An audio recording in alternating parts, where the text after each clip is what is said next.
Hello guys, so ito updated na po pala si GCash at ganito na po yung itsura nila.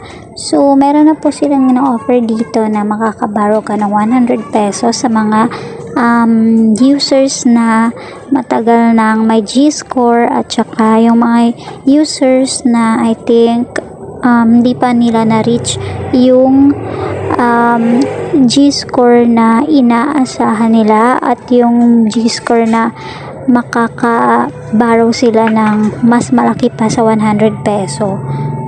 So, ayan. Inopen ko yung GCash ko. Akala ko talaga hindi pa rin ako makaka-borrow kahit magkano. So, ito na nga. Trinay ko. Tapos pumunta ako dito sa borrow. At yun yung nakita ko. I think, hindi ko alam kung kailan pa to kasi hindi ko man lang inopen yung G-loan ko since nung nakita kong rejected pa rin ako or hindi pa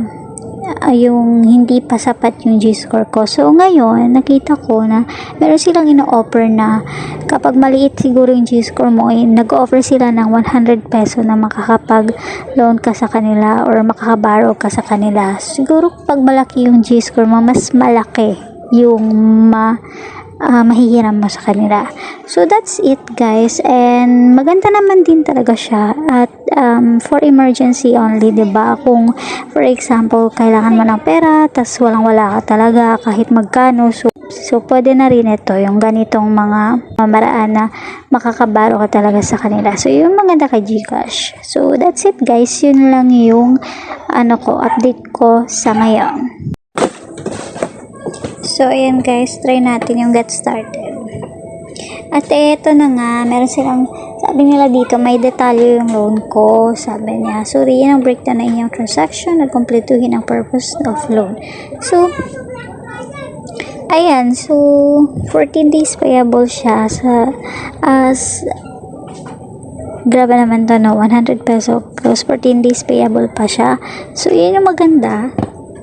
Ayan no, so tapusin ko lang to at pagkatapos ko na itong tapusin, so pwede ko na siyang i-click yung get this loan.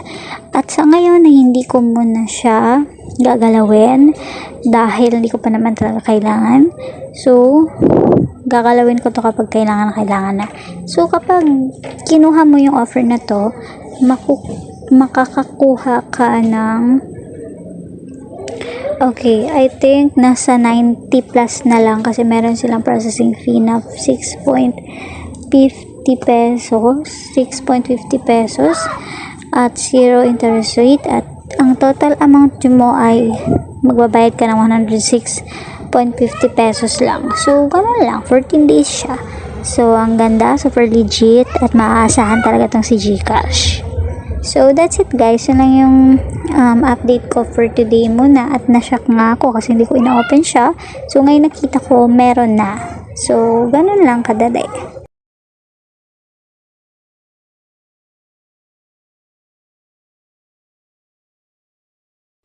So, that's it guys. Thank you again for watching.